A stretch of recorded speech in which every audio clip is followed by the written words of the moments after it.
तरफ America Ukraine को सैन्य मदद तो बंद कर रहा है, दूसरी तरफ रूस पर अमेरिकी मेहरबानी भी नजर आ रही है। अब रॉयटर्स के हवाले से ये जो खबर आई है, अमेरिका रूस पर लगे प्रतिबंधों को हटाने पर विचार कर रहा है। शैलेंद्र सर, सवाल इस पर करूंगी मैं आपसे, क्योंकि ये एक और बड़ा ट्विस्टिंग और टर्निंग पॉइंट नहीं होगा कि आज के इस हालात में, जहां अमेरिका ये विचार कर रहा है कि रूस पर लगे प्रतिबंधों को हटा दे, और डोनाल्ड ट्रंप मॉस्को के साथ अगर अपने रिश्ते सामान्य करने की इस वक्त कोशिश कर रहे हैं, तो जाहिर सी बात है ये पूरी दुनिया के लिए, साथ साथ ज़ेलेंस्की के लिए भी एक बहुत बड़ा मैसेज है। हालांकि ये बात सामने आई क्योंकि व्हाइट हाउस ने विदेश विभाग और ट्रेजरी विभाग को संभावित प्रतिबंधों की एक सूची बनाने के निर्देश दिए जिन्हें हटाया जा सकता है। सर, मैं आती हूं आपके पास, एक और इंफॉर्मेशन है, एक बड़ी खबर है। रूस और अमेरिका के बीच की दुश्मनी दूसरे विश्व युद्ध से तो जारी है, लेकिन शीत युद्ध के दौरान दोनों देशों की तकरार ने दुनिया को जिस तरीके से खेमों में बांटकर रख दिया था, अब ट्रंप उलटफेर करने जा रहे हैं। और अमेरिका अगर रूस से ज्यादा प्रतिबंध हटाता है तो इसके मायने क्या होंगे? सर, थोड़ा सा बैकग्राउंड के साथ ये इंफॉर्मेशन देना चाह रही थी आपसे बात करने से पहले, क्योंकि रूस की मदद के लिए ट्रंप कुछ भी करेंगे, इसके मायने क्या है? अमेरिका और रूस के बीच संबंधों में सुधार के ये संकेत और दोनों देशों के बीच राजनयिक बातचीत जिस तरीके से शुरू हो सकती है, दुनिया के राजनीतिक समीकरणों में बदलाव जाहिर सी बात है संभव है, और रूस को इससे फायदा क्या होगा? अंतर्राष्ट्रीय मार्केट में रूस की पहुंच बहाल होगी और रूबल की मजबूती के साथ साथ रूसी बाजार भी मजबूत होंगे। हालांकि पुतिन की निजी छवि में जाहिर सी बात है सुधार जरूर होगा। और युद्ध पर असर को लेकर भी करूंगी एक्सपर्ट से सवाल, उससे पहले समझिए, क्योंकि रूस यूक्रेन युद्ध की दशा और दिशा जाहिर सी बात है बदल जाएगी और यूक्रेन के लिए रणनीतिक चुनौतियां भी बढ़ सकती हैं। हालांकि यूरोप पर अमेरिका और रूस का दबाव बढ़ सकता है। ओवर टू यू शैलेंद्र साहब। 10 सेकंड दीजिएगा। आपने अभी जो दिखाया कि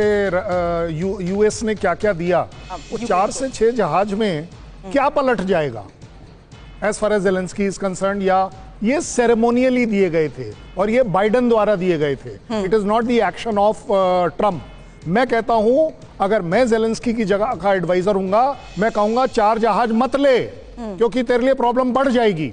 अब आ गई बात रशिया की।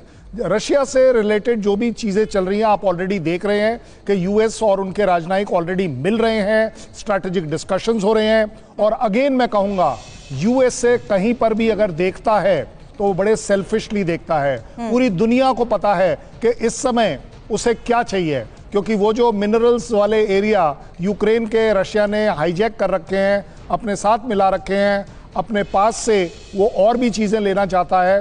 तो यूएस एक विन विन सिचुएशन दिखा रहा है, और उसमें तीसरी विन भी दिखा रहा है। विन सिचुएशन फॉर यूएस कि उसे वो चीजें मिलेंगी वहां से, रशिया से, जो उसे चाहिए। विन सिचुएशन फॉर रशिया कि उसकी इकॉनमी बहुत बुरे हाल में है, गिरती चली जा रही है, कहीं से कोई ट्रेड स्टार्ट होगा, कोल्ड वॉर अपने आप में एक नीचे के लेवल पर आएगा, उनकी जीत होगी। और मैं कहता हूं दुनिया की जीत जरूर होगी, क्योंकि अगर किसी भी तरह का वर्ल्ड वॉर होता है, किसी भी तरह का न्यूक्लियर अटैक होता है, मान लीजिए मेरी बात, ये दोनों कंट्री जरूर इन्वॉल्व होंगे और इसका खमियाजा पूरी दुनिया उठाएगी। मुझे लगता है इस समय आज की तारीख में किसी भी तरह की लड़ाई किसी के बेनिफिट में नहीं है। सो अगर किसी भी तरह ये दोनों मिलते हैं और चीजों को सॉल्व करते हैं, तो मुझे लगता है कि यस, दुनिया stands to gain.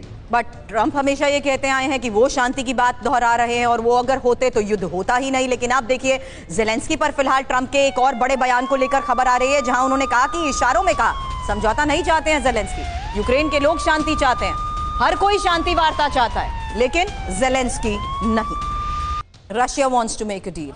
I believe even people in Ukraine want to make a deal. Nitin Kohli sir, सवाल आपसे करूंगी, क्योंकि ये समझौते से दूरी क्या ज़ेलेंस्की के है कोई मजबूरी? इसलिए कह रही हूं क्योंकि ज़ेलेंस्की को अमेरिका से सुरक्षा गारंटी नहीं मिल रही, और मिनरल डील से ज़ेलेंस्की खुश भी नहीं है। इसमें इंपॉर्टेंट है, अमेरिका से मिले कर्ज को नहीं चुकाना चाहते ज़ेलेंस्की। क्या ये भी एक इंपॉर्टेंट फैक्टर हो सकता है? क्योंकि ट्रंप और पुतिन की दोस्ती भी ज़ेलेंस्की को जाहिर सी बात है रास नहीं आएगी, और ज़ेलेंस्की को यूरोपीय देशों के वादे पर ज्यादा एतबार। नितिन कोहली साहब, मैं शॉर्ट में आपको बता देता हूँ इस चीज़ को। देखिए, ज़ेलेंस्की को और यूक्रेन को एक मोहरे की तरह, प्रॉक्सी की तरह इस्तेमाल किया गया है। वो अमेरिका ने भी किया था बाइडेन के टाइम पर, और यूरोप ने भी किया था, और ये उनके जाल में फंसे हैं और उन्होंने अपने लोगों को मरवाया है और उनके लिए लड़ाई करी है। आज जब अमेरिका विड्रॉ कर लेता है, यही नहीं जो आपने बताया, जैसे some time back they told us, Starlink अगर वो खत्म करता है, उनको इंट मिलनी पूरी बंद हो जाएगी। हाइमर्स, दुनिया भर के हथियार, एमुनिशन वगैरह, इनका वॉर एकदम स्टैंड स्टिल आ जाएगा। और सबसे बड़ी बात जो हम इग्नोर कर रहे हैं, लड़ाई सिपाही लोग लड़ते हैं।